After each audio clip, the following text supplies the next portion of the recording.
I'll never forget the look on Megan's face as the red and blue lights flashed across her perfectly manicured lawn. Arms crossed, smug smile plastered in place, she gestured dramatically toward our gated driveway, convinced this was her moment of triumph after weeks of harassment. 2 police officers approached slowly. I watched from our security cameras as one touched his earpiece, listening intently. His expression shifted to skepticism. "Ma'am, dispatch says this is a false report." "There's no emergency at this address," he said firmly. Megan's jaw dropped. "What? That's impossible. I heard screaming," she insisted, her voice rising to that familiar shrill pitch. What Megan didn't know was that the 911 dispatcher answering her call was my wife, Elaine, who immediately recognized Megan's voice and knew there was no emergency. Elaine, following protocol, flagged the call as potentially false while dispatching officers for a welfare check rather than an emergency response. Elaine and I had moved into our dream home just 3 months prior, a beautiful property on the edge of Maplewood Estates, technically outside HOA boundaries. All documentation proved it. But that hadn't stopped Megan, self-appointed HOA president, from harassing us relentlessly. It began innocently enough. A week after moving in, she appeared at our door with a clipboard. "Welcome. Your mailbox doesn't meet community standards. Replace it in 7 days," she said. I explained politely that our property wasn't part of the HOA. She waved it off and thrust a binder of over 100 pages of rules at me, covering everything from paint colors to garden gnome heights. Don't forget to subscribe for more stories. The harassment escalated. Complaints about landscaping, porch lights, and driveway access. She blocked our driveway with her golf cart while measuring our hedges, taped violation notices to the mailbox, and filed certified letters claiming $750 in fines. I calmly documented everything. Each week, Megan found a new way to assert authority. She took photos from the street, sometimes spending 15 minutes documenting alleged infractions.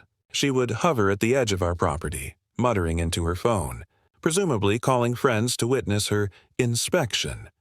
She even spread rumors at HOA meetings, claiming we were illegally avoiding association standards. Neighbors whispered quietly about her antics. Some were amused, some frustrated, but no one dared confront her, until that day. The breaking point came one morning when our gate buzzer rang repeatedly. Megan demanded entry for an inspection, claiming authority despite our private property. I refused calmly, warning her about harassment.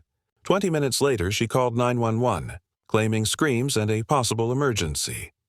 Elaine immediately recognized the voice and address.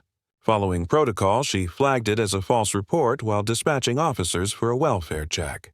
She even left detailed notes describing Megan's history of harassment, ensuring the responding officers knew the situation. Within 10 minutes, a police cruiser arrived.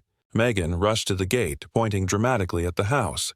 Her face was bright red and her usual composure was gone. I met the officers at the gate. "I'm the homeowner," I said, showing my ID. "There's no emergency.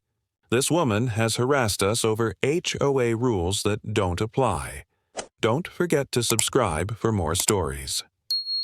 One officer touched his earpiece. "Sir, is your wife Elaine Miller?" I nodded. "She's dispatch and has provided context," he said, turning to Megan. "Ma'am, all 911 calls are recorded. You claimed screaming, but past harassment calls were noted. There's no emergency. You're placing a false report." Color drained from Megan's face. "That's not true. She's covering for him." The second officer stepped forward. "You're under arrest for filing a false police report and misuse of emergency services. These are serious charges." By now, neighbors had gathered in small groups along the street, cameras out, whispering and taking photos. Megan looked around desperately, realizing she had no audience willing to back her up. For once, she had no allies. As the officers guided her to the patrol car, she spat, "This isn't over." I calmly replied, "Actually, Megan, I think it is." The crowd murmured approvingly, many nodding or clapping softly. For years, they had silently endured her petty reign of HOA terror. 3 weeks later, the court found her guilty. She received a $5,000 fine, 1-year probation, 200 hours of community service, and a restraining order keeping her at least 100 feet from our property. The HOA held an emergency meeting and unanimously voted her out as president. Her reign of petty tyranny was finally over. As she was escorted out, her face was a mask of shock and disbelief. For the first time, Megan understood that rules only matter when applied fairly, and some homeowners simply will not be bullied. Elaine and I finally sat down to enjoy our home in peace, the tension of weeks melting away. The neighbors waved, shared knowing smiles, and life in Maplewood Estates returned to normal.